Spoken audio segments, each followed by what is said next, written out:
Berkoff sur le vif. Le réel enfonce la porte. Et on a la suite des polémiques au Conseil de Paris. On avait suivi l'acte 1, voici désormais l'acte 2 de cette vendetta qui se joue parmi les élus parisiens qui n'ont pas fini de s'écharper.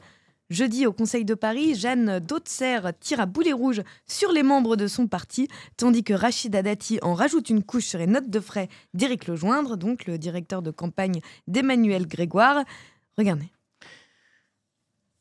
Alors, deuxièmement, j'ai quand même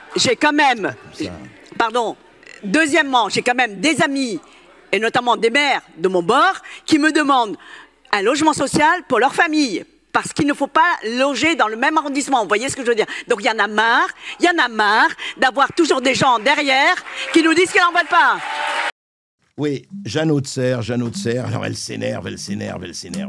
Et elle a raison de s'énerver. Parce que qu'est-ce qui se passe? En fait, il y a eu une espèce de totale exhibition de ça. Ça a commencé évidemment par Anne Hidalgo, les notes de frais d'Anne Hidalgo, Tahiti et compagnie, on en a parlé ici, vous le savez. Et puis, il y a eu vraiment... qu'est-ce qu'elle a fait Anne Hidalgo? On le rappelle, elle a fait fuiter toutes les dépenses et les notes de frais des maires. Bon appétit aux élus intègres. Intéressant, hein?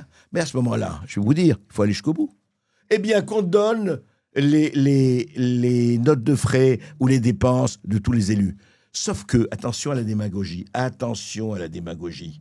parce que cette démagogie-là va permettre tous les écarts et tous les excès. Alors, effectivement, c'est la transparence qui compte. Et la transparence, il faut la faire. Et c'est vrai, quand Jeanne Dautxer dit « Écoutez, j'ai des amis et des maires de tous bords qui me demandent un logement social pour leur famille. » Et c'est vrai, et évidemment, faites ce que je dis, faites pas ce que je fais. Mais je vais parler. Alors, mon ami tel, et je vais vous dire, j'en connais, moi. Je connais des gens de familles riches, de familles aisées, qui ont un logement social, parce qu'ils sont copains avec tel et tel et tel. On en connaît, en tout cas, je ne donnerai pas les noms, on n'est pas là pour être des cafeteurs, mais franchement, ça ne devrait pas être.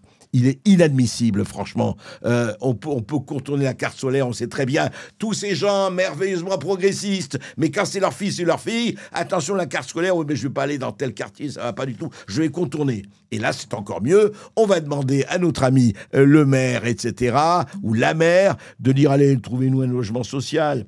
Et effectivement... Elle a raison, avant Rachida Dati, on peut reprocher beaucoup de choses à Rachida Dati, mais quand elle dit « vous n'avez pas de considération pour cet argent des Parisiens », écoutez ce qu'elle dit. Vous n'avez pas de considération, finalement, pour cet argent des Parisiens.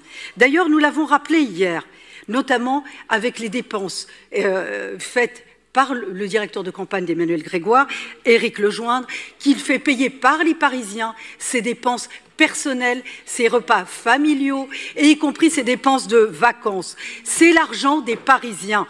Et donc, il est inadmissible que ce maire puisse se faire payer ses frais personnels. Et c'est vrai. On peut aimer ou ne pas aimer Rachida Dati, lui reprocher beaucoup d'autres choses, etc. Peut-être des affaires. Mais là, franchement, on revient à quelque chose de fondamental.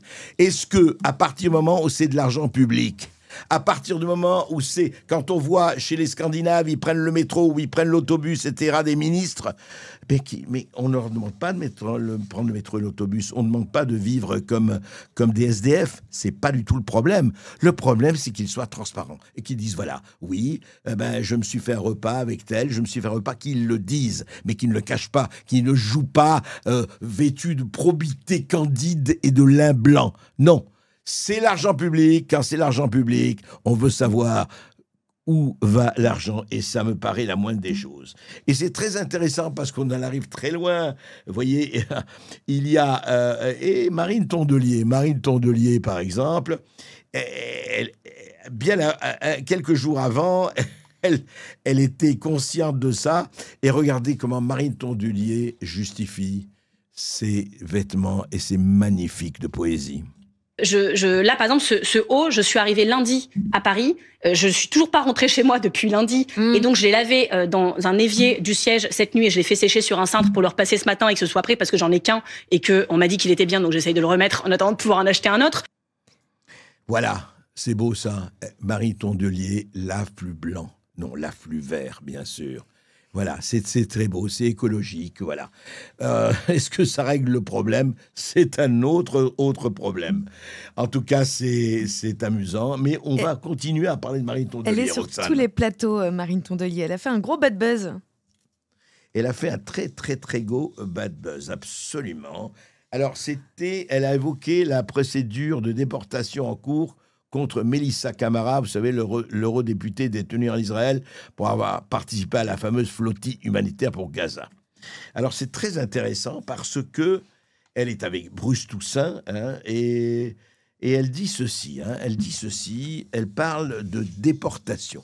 Écoutez. Des navires pour aller briser ce blocus qui est illégal, cruel et moyenâgeux. La déportation. C'est le terme juridique. Arrêtez. C'est le terme juridique qui est dans les papiers, écoutez, dans les papiers israéliens. Voilà.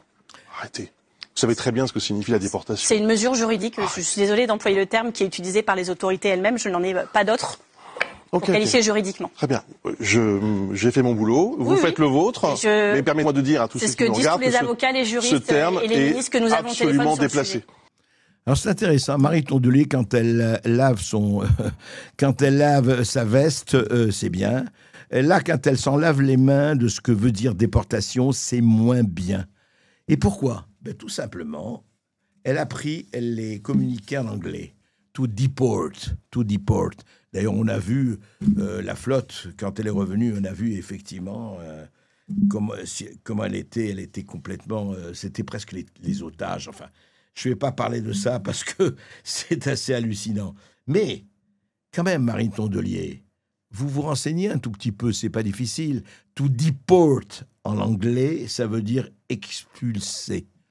Mais non, eh bien, c'est très bien. Et elle savait très bien ce que... Eh bien, l'emploi de déportation, allons-y. Allez, génocide, déportation. Ça fait bien, c'est la version accusatoire, c'est amusant, bon... Mais enfin, quand même, Marie Tondelier, vous savez ce que vous pensez. Vous pouvez très très bien dire qu'ils ont été maltraités, les croisetiers, les croisières et la flottille. Mais vous ne pouvez pas dire que c'était une déportation. 5 sens. Et pas seulement, je dis, à propos d'Auschwitz et 40, ça a un sens par rapport à toutes les populations d'Afrique, du Soudan, du Nigeria et d'ailleurs qui ont été déportées à partir des déportations qu'il y a eu un peu partout. Qu'il y a eu au Cambodge et ailleurs. Déportation, ça a un sens très lourd. Alors effectivement, on lui a dit, écoutez, vous avez un tout petit peu exagéré. Voilà. Et alors, elle a essayé de s'excuser. Elle s'est excusée, écoutez. Elle s'est excusée ensuite, oui, sur Twitter. C'était aucun problème, c'est un message qu'elle a posté donc sur les réseaux sociaux en disant qu'en aucun cas elle ne souhaitait promouvoir des amalgames. Voilà. Voilà, oui, je regrette qu'on n'ait pas eu. Je regrette effectivement qu'on ne puisse pas avoir la capture d'écran. C'est vrai, mais enfin, ça c'est indépendant de nos volontés. Mais c'est extraordinaire parce qu'elle dit « Je ne souhaite promouvoir des amalgames qui sont contraires à mes valeurs et mon éthique. Je sais le poids de l'histoire. » Mais Marine Tondelier, simplement, avant de dire que c'est contraire à vos valeurs et à votre éthique, vous pouvez pas vous renseigner un tout petit peu? Vous pouvez pas, je dis ça pour tous les gens de gauche et de droite et du centre et d'ailleurs, vous pouvez pas vous cultiver un peu avant de parler? Vous êtes représentant, vous êtes élu, cultivez-vous! Allez voir les dictionnaires, allez vous renseigner avant de dire n'importe quoi. Parce que comme vous passez votre vie à la télévision au-delà d'aller travailler, vous êtes du matin au soir à la télévision et à la radio, et puis vous ne connaissez même pas le sens des mots. Non mais c'est pas sérieux, franchement, cette histoire.